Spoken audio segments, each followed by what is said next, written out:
dons da profecia, de cura. Isso. As pessoas confundem muito o dom da profecia, porque elas pensam que profecia é profetizar. Falar do que vai acontecer. Isso. Na verdade, existem outros dois dons. Dons de palavra de conhecimento e dons de palavra de sabedoria. Qual a diferença? Explica para... Dom de palavra de conhecimento é em relação ao passado. Olha, tá. Deus mostrou que na sua infância, tal. Tá. A de sabedoria, olha, Deus mostrou que Deus vai te usar muito nessa geração. Um exemplo, entendeu? O dom de profetizar é o dom de pregar, cara. É o dom de pregar. A palavra de Deus é a profecia.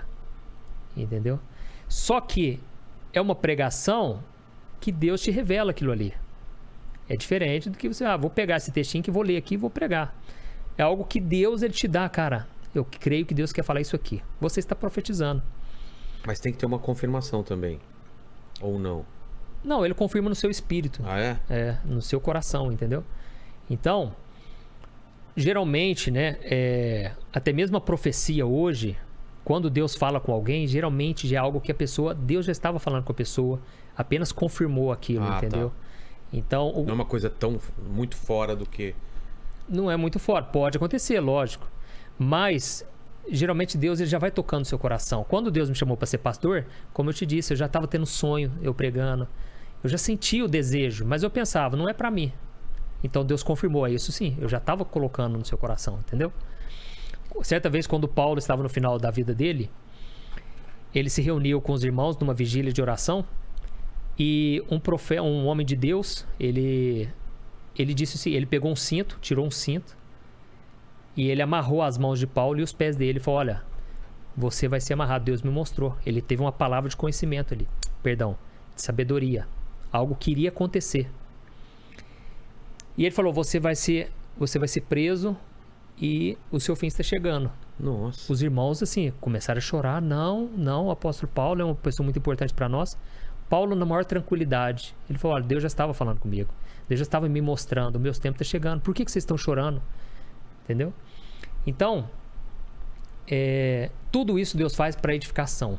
Os dons ministeriais, os dons espirituais é para edificar a igreja, conforme está escrito em Efésios 4. Então, Deus escolhe pastores por quê? Porque eu sou melhor que alguém? Não, pelo contrário, é para eu servir. Então, é uma capacitação para eu cuidar das pessoas, direcionar elas, né, aconselhar, alertar. Então esses dons são tudo para que cada pessoa fique madura espiritualmente. E o que a gente vê hoje nas igrejas? Crentes imaturos. Pessoas que dão escândalos e tudo que você já está acostumado a ouvir falar aí, entendeu? Por quê? Porque muitos às vezes estão no púlpito, mas não têm um chamado. Não que tenha que ter uma revelação tão grande, mas tem que ser uma confirmação na pessoa ali. Não é a pessoa querer ser pastor, não é ela pastor. tem que ser escolhida. Eu quero virar pastor. Entendeu? Não é assim, principalmente se for pensar, pastor dá dinheiro, né? Abriu a igreja. Cara, Deus nunca vai aprovar um negócio desse. Entendi. Então é Deus que chama, né? E por causa disso, isso atrapalha demais a igreja. Por quê? Coloca na liderança pessoas que não estão preparadas, não tem essa vocação, ou seja, não dá conta, porque é muito difícil, cara, não é? É um fardo. Jesus falou, tome sobre vocês o meu fardo. Meu fardo é leve, mas é um fardo. Então, aí é o que acontece, né? Pastores querendo acabar com a vida, depressivos, porque realmente não é fácil, cara. Então, se a pessoa não fizer por um chamado mesmo, é melhor não tentar, entendeu? Por quê? Porque o pesado é de você ter essa responsabilidade sobre a vida espiritual das pessoas, porque tem que estar sempre disponível.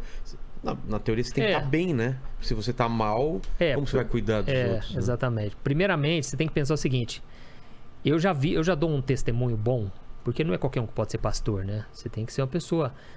A Bíblia diz, você tem que ser marido de uma só mulher, você tem que ter uma boa conduta, né, no seu dia a dia, não pode ser dado muito vinho.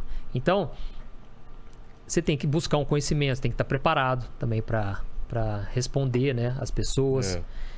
E principalmente é porque é uma batalha, você está na frente da batalha, né, cara?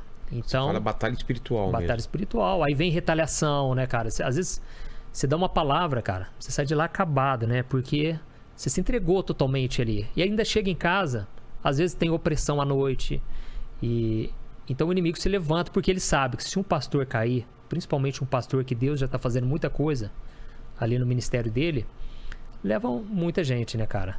Então, assim, tem que dar um bom testemunho e tem que ser algo genuíno. Porque manter uma máscara ali na frente do pessoal, uma hora a máscara vai cair, né? O que é essa opressão que você fala? É um sentimento de opressão espiritual que você sente, às vezes? A gente chama de retaliação, né? Você abençoa alguém, Deus te usa em alguma coisa. Contrapartida, às vezes o inimigo que estava com aquela pessoa vem e tenta contra a sua vida, entendeu? O próprio Satanás, né? Os demônios, né? São muito organizados. Então, você abençoa aqui, você termina de orar, você termina de fazer a obra, você tem que se revestir de oração, cara, porque o inimigo se levanta. Vai vir uma retaliação? Nem sempre, né? Mas o inimigo se levanta muito, cara. Então, a obra de Deus não é brincadeira, né? E hoje em dia, muita gente, qualquer um, tá 3 meses na igreja. Por isso que a Bíblia diz, o novo convertido não pode ser líder espiritual. Não pode conduzir os outros. Ele ainda tem que passar por muitas coisas, né? Então, se a pessoa não estiver bem resolvida no casamento, né? A pessoa não estiver resolvida com seus próprios pecados, aquilo pode virar um escândalo, cara. Então, a pessoa tem que estar na presença de Deus mesmo, né?